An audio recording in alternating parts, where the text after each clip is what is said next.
it's like a miracle. It's just extraordinary. For me, grew up with patients and no treatment. It really was a major advance. That is what you're trying to do. And this is, our research has to measure. It's okay showing that you can reperfuse the brain, but you have to show you're doing some good. And this is what this study showed, that out of 100 patients, if you didn't treat them, within 3 months, 20 of those patients recovered so that they could go back to work and lead a normal life. If they got TPA, 31 patients recovered and were back to gainful employment and a gainful, valued life. So there was a relative increase of more than 50% of patients who became normal. And other patients, not so normal, but they would have had much less deficit. So it's really a very effective treatment, which is now why emergency rooms all over the world have changed the way they do things with stroke patients. Now, so here you are in Illinois. What's the chances of all of these symptoms I talked about occurring in Illinois? We have all the data here, right? Headache, well, that's not very, you get a bad headache unless it's the first one you've ever had in your life and you're 65 years of age. Maybe that's not so helpful. We talked about severe dizziness and imbalance, and you'll get that when one or other side is gone too. Visual trouble, but sudden numbness and weakness. These are things which are very, very noticeable to us, aren't they? It's because we're doing it all the time, unless we're asleep. And then speech problem, confusion and speech problem. So this is the percentage time that a stroke in Illinois will present with these two important things: weakness, trouble speaking, and some visual troubles, dizziness. In Indiana, Michigan, much the same. So here you are. If it's going to happen, those are the symptoms I told you need to watch out for. Now, here's a take-home message for you. Recognize the symptoms and signs of stroke when it happens and move fast. Or fast, as they say in Kentucky. Okay? Face goes weak. And we recognize people around us and our loved ones, do we not? Our faces are fortune. So sometimes the patient will say, well, I noticed my face gone flat. But you can notice that. And the arm, remember I said how the arm will become weak? That's very distinct. Face, arm, speech. I gave you examples of 2 different types of speech. And then time. Move fast to get your loved one to the place where they can have TPA now. So, how would you move fast? How many of you called your doctor last week and the call hasn't been returned yet? Say that, right? Well, I suggest that to get the point. You might get a return call. Most of your doctors are good doctors will return your call.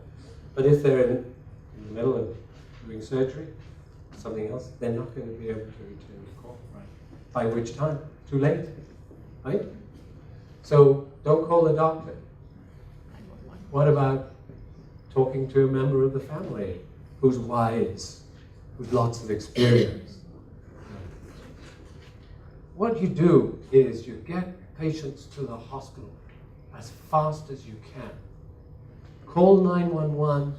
That would be the way to do it. Because nowadays, the way we got all of our patients in that trial, I'll tell you, was it's the only time NIH has ever given us a marketing person to pay for their salary, a PR person on an NIH grant, because different communities respond in different ways, and they learn in different ways. Some will by television, various things.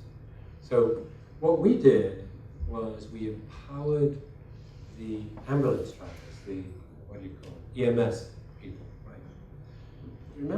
Some of you remember the Second World War? You remember what the B-57s that flew over Germany from Britain? What did they give them? They gave them a star for every time they went over, right? And so you'd see these old airplanes with multiple stars. So we gave the ambulance drivers a star to put on their ambulance for every stroke they saved. And boy, did they respond. I mean, it became a competition with our patients in the different cities to get that stroke treated as quick as they could. And so you would see ambulances driving around with big stars. So that's the message. Do it fast. All is not lost. This is some research that I did many years ago now. We got this wonderful technique called functional MRI. And we could see the brain actually relearning things. And we have a wonderful senator with huge courage that had a stroke. Did he not? He's been in all the press. And he worked so hard for so long. And his brain learned to do things again because of that hard work that he had. So this is a stroke in the middle cerebrum, right in the speech area right here. And we asked people to try and speak, and we saw these little red areas opening up at different sides of the brain. My secretary rearranged these, and of course the arrows haven't been rearranged, but there you are, these red spots. This is the other areas of the brain on the opposite side that are trying to take over that speech. So the thing that you must do if you have a loved one who has a speech problem from a stroke, talk to them. They need to listen to you. They need to relearn how to speak. And every time you talk to them, you are activating their brain networks to speak again. Even though now it's the other side of the brain. And even at fairly advanced age, that brain will recover. Now, how do we go to prevent? In the last 10 minutes, how do you prevent having a stroke? We talked about the acute stroke, but how do you prevent stroke anyway? Controlling your risk, the behavioral determinants of your disease, of stroke, must be controlled. That's something that you can do. We said age was a major risk factor. You can't control that, but there are other things you can do, and I'm going to go into those. Nowadays, we also give, and in some you may have heard, we can give aspirin. Simple aspirin saves lives, prevents stroke, because it prevents these clots forming. And if that isn't strong enough, clopidogrel, Plavix, which you may have heard about, is also, don't take them together. If you find your loved ones taking both of those two together, talk to your doctor. Because if you take them two together, you may be causing a little hemorrhage. These two could be taken together. We used to give warfarin, and now we're giving these drugs called dagivitrem, Pradaxa, or Xarelto. I'm giving you these titles because you may be hearing of people using them. Now, the big reason for taking Coumadin was that atrial fibrillation. You wanted to stop that clot forming in the atrium, in those of us that get this spontaneous arrhythmia. But warfarin is bad stuff. It's rat poison. It's really rat poison. And what happens is you can hemorrhage, and you fall, and you've already had one stroke, which increases your tendency to fall, and the next thing you know, you're bleeding. You may be even bleeding inside the brain, which is a very bad thing. We believe that these new drugs decrease, they're no more effective than warfarin. We believe they decrease the risk of that hemorrhage. So I think that's important information since atrial fibrillation is so common among us. And then we can also do carotid endarterectomy to prevent strokes from atheroma here. Now let's talk about the risk factors that you can control. Hypertension. Well, the first is, if you've had a mini stroke, 10 times the risk of stroke.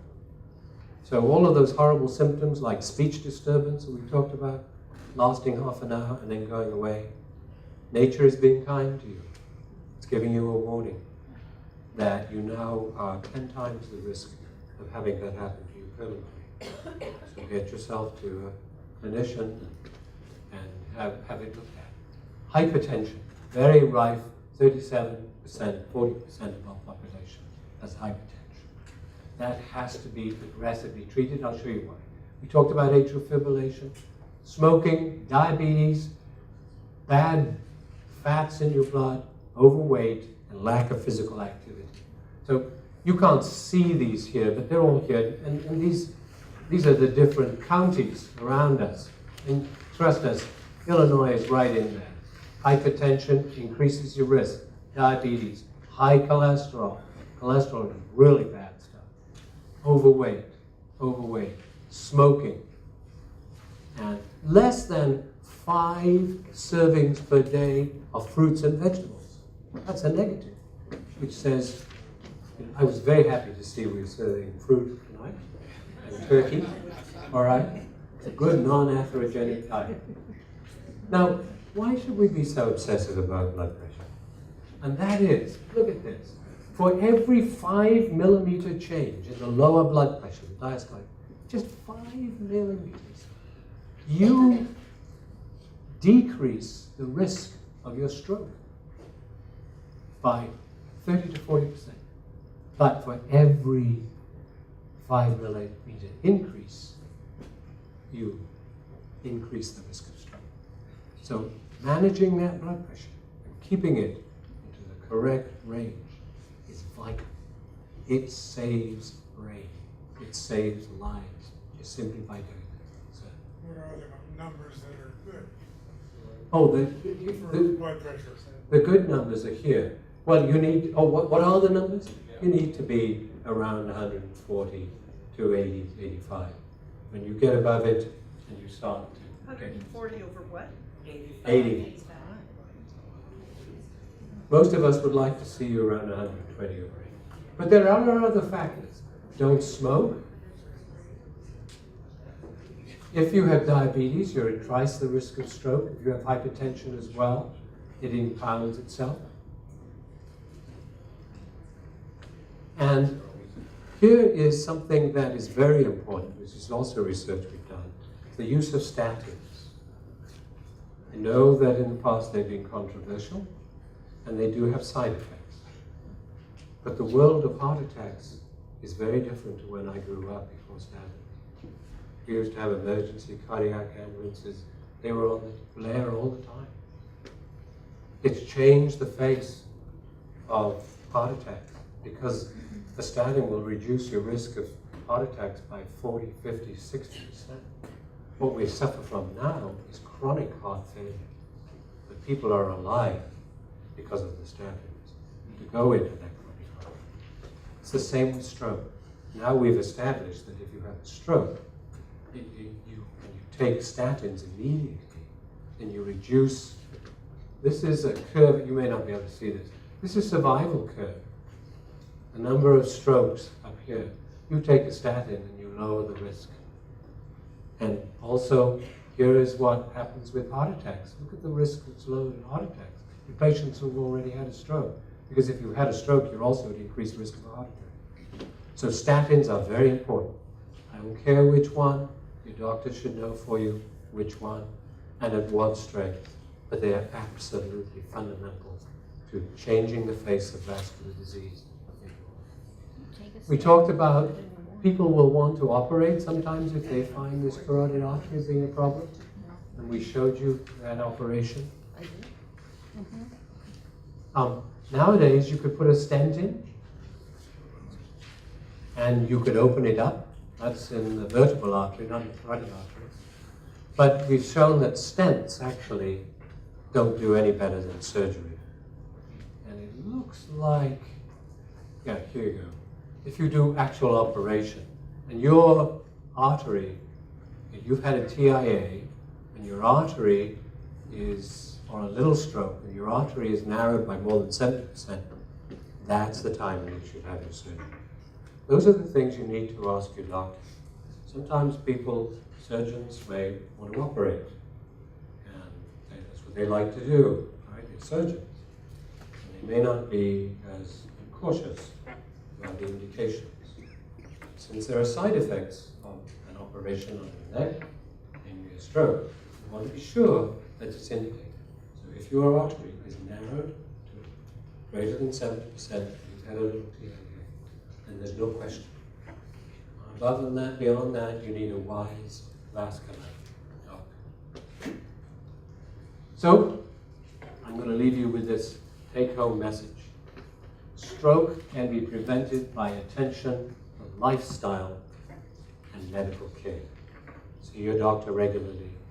Don't smoke. Eat a good diet. Have your hypertension treated. Put yourself on a statin. If you had a little stroke, make sure you take aspirin or some of the other drugs.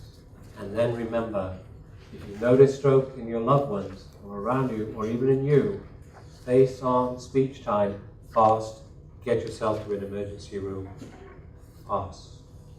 So I wish you all a happy steak meal tonight. Thank my colleagues for their attention, and thank you for yours.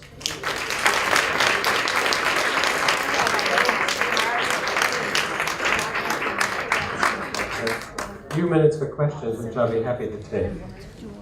You mentioned GBA treatment in the first 3 hours or so. Yes. Is that medicinal, surgical, or a combination? Intravenously. Thank you for asking. Yes, you put it in an IV, you give a shot of it, you give a nice strong dose of it, and then you give it over a shorter period of time than intravenous. Can a paramedic start that? Well, you're really sharp. The problem is that we can't give it unless we've done a CAT scan that shows there's no hemorrhage in the brain. Because sometimes a hemorrhage can mimic an ischemic stroke. But if you give TPA to someone who already has a hemorrhage, you're in real trouble. Actually called malpractice. So if I could see in the future that we'll be putting little CAT scans in ambulances, and we can detect a hemorrhage, and then it can be given by wise and experienced. Dr. Welch, could you repeat the question? Oh, I apologize. Thank you. Let me see. Going forward. You remember Alzheimer's disease? The question was, how do you give it? And we give it intravenously. Wasn't that the question? Yes. And then why can't, therefore, an EMS tech give it? Paramedic. The paramedic give it. Thank you. And the answer, you've got to have a CAT scan to see you don't have hemorrhage before you give it. And the layers, when it's cut down, how far do you have to go down before you can actually see the images? Oh, we can see, the question is, when you want to see a stroke, how far do you have to go down? The stroke can occur at any part of the brain, from the top right down to the bottom. And that's because we have to go through all of those cuts. If you've ever had an MRI, it's lying in that magnet having all of these cuts so that we can make sure we detect the stroke. No? What about taking a small aspirin every day as prevention? I do. If anybody over the age of 50, I believe, should take, how about taking an aspirin today on the basis, even if you have no problems, on the basis that we're all aging and that some of us are guaranteed to have a little bit of atheroma. And since it works after you've had a little stroke, do you think it would work in preventing that stroke? Yes.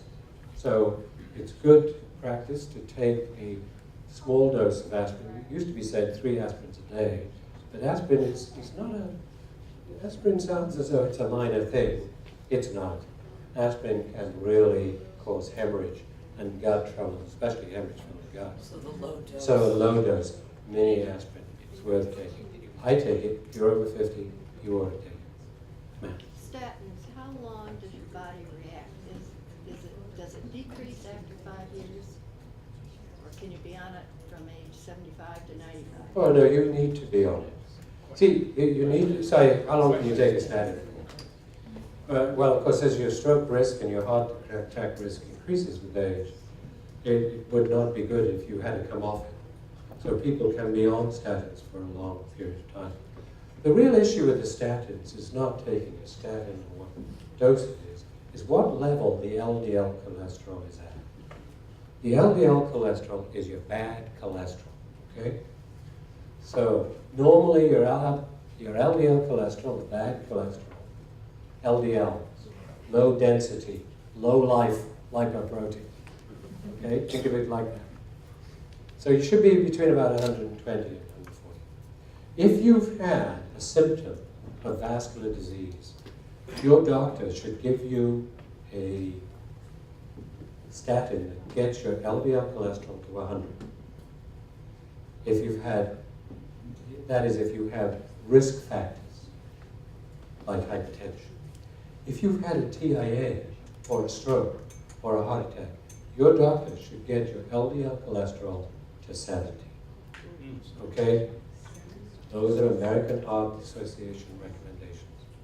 It needs to be monitored because at times you're going to have a big steak and then you like it and then you're going to have 2 or 3 and up goes your cholesterol and your LDL cholesterol. You really need, we've looked at how the risk, the decrease is the lower your LDL cholesterol goes.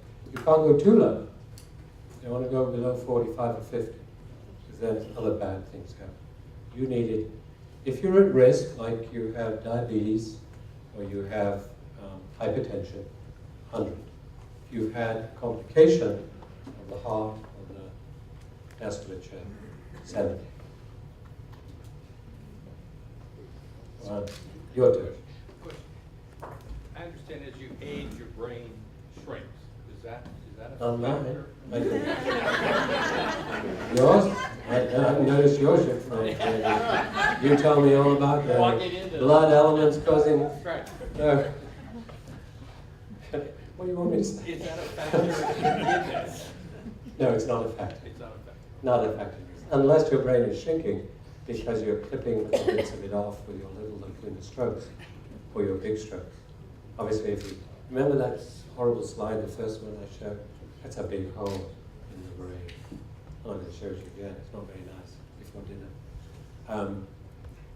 Your brain will get smaller. Matt. When should the price of Pradaxa and Xarelto go down, and Oh my God. and when will they have developed antibiotics for Xarelto? When they will, the antibodies do? Question? When will they, when will the price of these new drugs go down? As you know, drug companies charge large amounts of money, and they say that it's all related to research. And indeed, obviously it is. But I'm hoping that everybody eventually will have healthcare plans that don't break you when you need drugs on a daily basis. For the next 10 years, that cost $100 a month. $235. $200. It's ridiculous. You know, it's ridiculous. I mean, you can talk to me all night about systems of healthcare and costs. But we don't know very much about them because they're very new. And so a lot of information comes from post-mortem.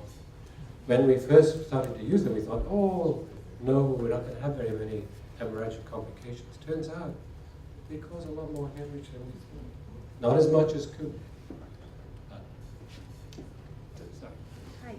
Hi, are the symptoms between an ischemic attack and a hemorrhagic exactly the same? They can be. They can be. So if you, the question is, how do you tell the difference from ischemia and a hemorrhage simply based on the symptoms and signs in the patient? And hemorrhage, if you have a subarachnoid hemorrhage, you break an aneurysm like that.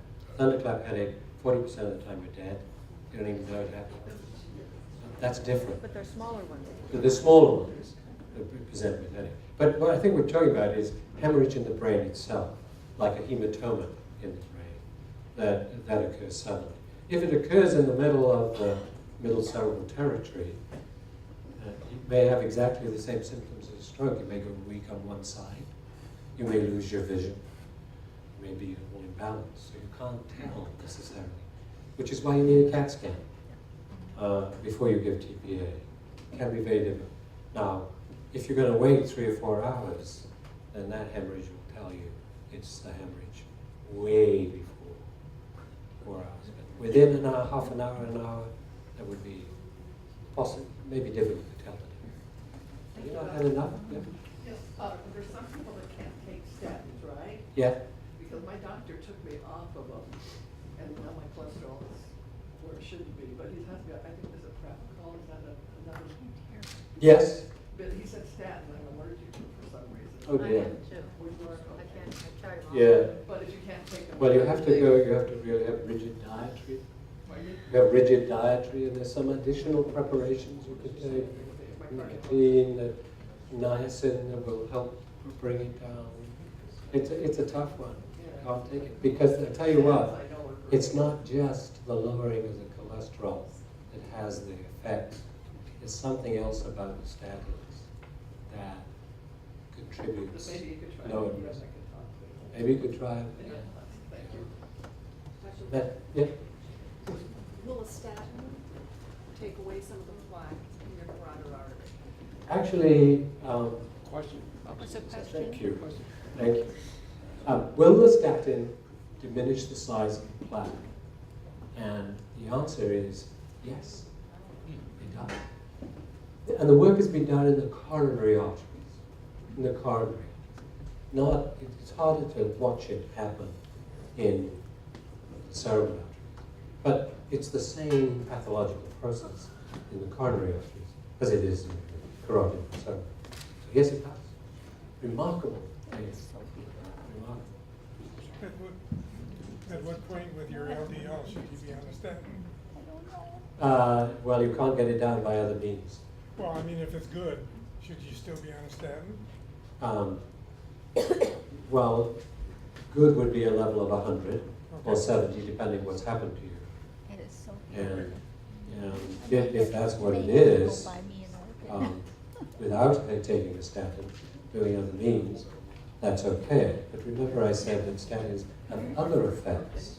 So even if your LDL cholesterol was 100, I want you to have a statin because of its other effects, not just the lowering of it. If you felt a stroke or felt you were having a stroke amount, would you wait for the paramedics or would you drive past them quickly? I would wait.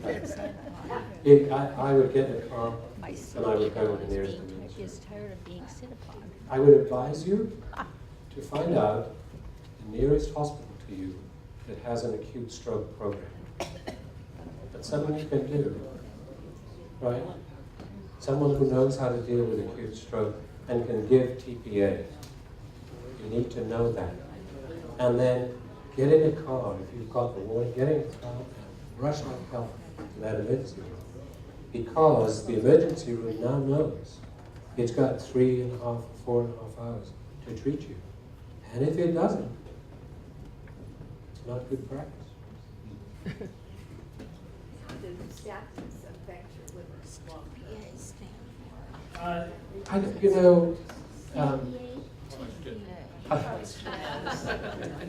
How do statins affect your liver? When you take statins for the first time, the liver, the enzymes in the liver go up because it interferes a little bit with liver metabolism. But over a period of time, then they come down. Well, they don't reach levels that are serious. Very, very rarely you get hepatitis with it. Very rarely. In which case you stop and then it will come back. But it does cause slight elevation of enzymes, which cause us some concern. But I followed 5,500 patients for 9 years in the study I showed you. We really didn't have too much to learn. So, have you not had enough? Oh, sorry. No, go ahead. When you refer to acute stroke care in a hospital, Yes. are you also talking about TPA? I am. I'm talking about TPA. I'm talking about the importance of having a chance to receive that cut. So can one simply call their local hospital and say you have TPA capability? Is that the right question? Well, you know where your hospitals are. Look. Yeah. You've all got doctors. It's not and you've got hypertension. And I'm at risk for stroke. And any of you that are 71, like I am, are at risk for stroke. I showed you the data. I showed you the data from Illinois. So it's worthwhile talking to your doctor and saying, where should I go in the event I might? It's good preventive medicine. So you know, good, practical, social preventive medicine, right? So, Did you just say? Maybe I shouldn't go on that trip. what do I think about CQ10 Along with the statin. along with the statin? I know nothing It about might it. not be a good idea. I know nothing. CoQ10. CoQ10. CoQ10. It supports energy Take a little metabolism. trip. And Just not be on this little but island. with the statin, I haven't experienced any clinical trials that use a combination of both. Do you know of something? I just thought that some of the original products that came out on the market. Can't hear anything. Later on dropped it off. Yeah. I mean, CoQ10 has been used to prevent Parkinson's, which is a degeneration of the nerve cells, but it's a different mechanism. Right? Kind of impact to your head, cause a stroke. Can it impact to the head? Of course. But from a different, not ischemic stroke, but stroke symptoms. So if you have an impact to the head, you may develop a subdural, and you become paralyzed on the side if the subdural is pressing. Or an epidural, like Samantha, no, what's her name? Who was the famous? Natasha Richardson. Fell on the ice, banged her head, fractured the middle meningeal, which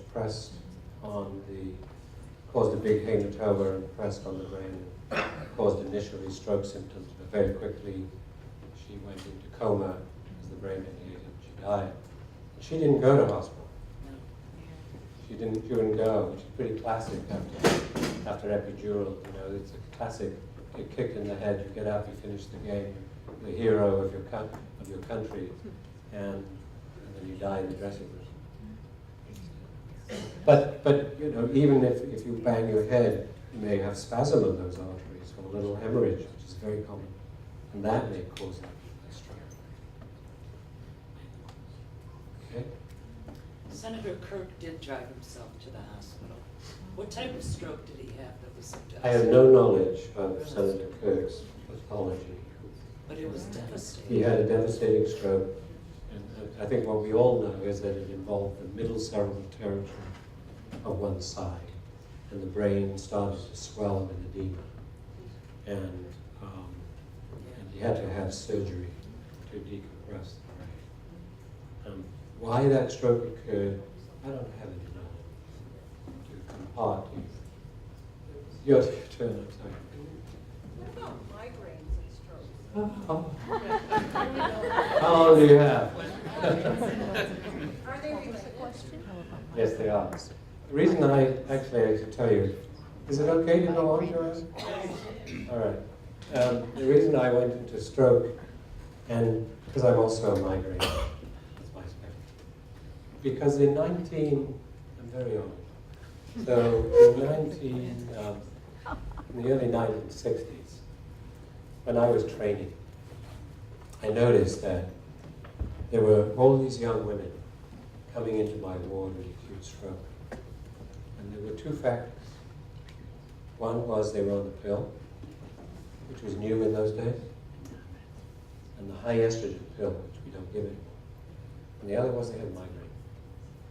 And I asked myself the question, what is the meaning of this? Why is this? So I spent the next 50 years of my life trying to answer those questions. There is a distinct relationship. If you have migraine with aura, it's particularly strong. Migraine with aura is you see all of the bright sparkling lights, and sometimes your vision is distorted, and then you get the bad head. Now, if you have it very badly, very frequently, I'm very reluctant to really go into this in great depth because there's a lot of people who have migraine. 17% of the population. And so it is a distinct risk. And it's being recognized more and more. Just leave these on the table. I didn't include it up there, but it is a risk. Migraine with aura. What about cutting the nerve Nerve too. if you have migraines? I wouldn't cut any nerves. There's some doctors. There's all sorts of things that people do with people who have migraine. People who have chronic disability, which we don't know exactly what precisely to do, are at the mercy of all sorts of people that can do all sorts of different things. And so, enough said. I didn't cut anybody's nose. So, That's why I also suffer from migraines. yes, There's a history of strokes. I'm having Hemorrhage for my migraines. yes. Would that increase the chance? Doesn't it have like a strong dosage of caffeine? No. No, Imitrex is a vasoconstrictor. So Imitrex can cause vasospasm of an artery that, when it first came out and we didn't understand how to use it, caused a few heart attacks and some strokes. Very rarely strokes. Now we know how to use it better, so I'm sure you're okay. But it is a constrictor of the artery, because it's the artery that's dilating that's giving you the horrible pain of migraine. It doesn't make you able to move, it ruins your day, and maybe 2 or 3 days. It takes whole parts of your life. So Imitrex is a lifesaver for many, many people. You know, many of my colleagues who are surgeons would have to leave operations in the middle of operating. It can now be fine because of the because of the triptans, not the statins. But they are vasoconstrictors. They also have other effects. Probably some of the principal effect is not through a vasoconstrictor, but they do. So you have to be careful with your dose, how you give it, how much. Yeah. People who are taking Plavix or You're gonna ask still questions have all night, TBA you know. if they unfortunately. Oh, that's a very good question. The question is, if you're on an aspirin, and if you're on any of the platelet inhibitors, can you still take TPA? And the answer is it's a judgment call. If you've shown signs that you're hemorrhaging in any way, and that your blood is very, very thin from any of that, then that would be a wise thing to do. But like all things in life, you know, it's a balance of risk versus benefit. And if you've got a dead stroke, and you're in the hospital within an hour, you've taken an aspirin, or you've taken Plavix, and no TPA is going to help you, it's worth taking the risk. And so the problem, of course, is that depending on what part of your brain is involved, you may not have any say on taking that risk. So that's why it's important to have loved ones that know you, with you if you have stroke. Because quite often your cognitive abilities are involved and impaired, so you can't make that informed decision. So if you've had a bad, like my mother had a stroke, and she had a stroke on the side of the brain, which if you talk to her from the right side of the bed, she wouldn't understand a word you said, because she didn't recognize it. And I watched her doctor ask her permission to do something for the right side of the bed. And I said, Doctor, would you mind moving to the other side? And then she understood. Do you get what I mean? So depending on what the kind of neurological problem you have, you need to have someone with you, kind of knows you, knows what your wishes are. So it won't be an automatic protocol thing with the hospital, it will be some. No, they would know, they would ask you immediately what medications you're taking. And that's very important. You know, we had patients in the TPA trial who are on obviously on aspirin, and some even on warfarin. Now with warfarin you can reverse it with vitamin K. But so if you're worried about it, you can give plasma, which gives the clotting factors back, so that helps. We don't know with the direct thrombin drugs just what's going on, because there's no reversers. Dr. Welch, this has been absolutely wonderful.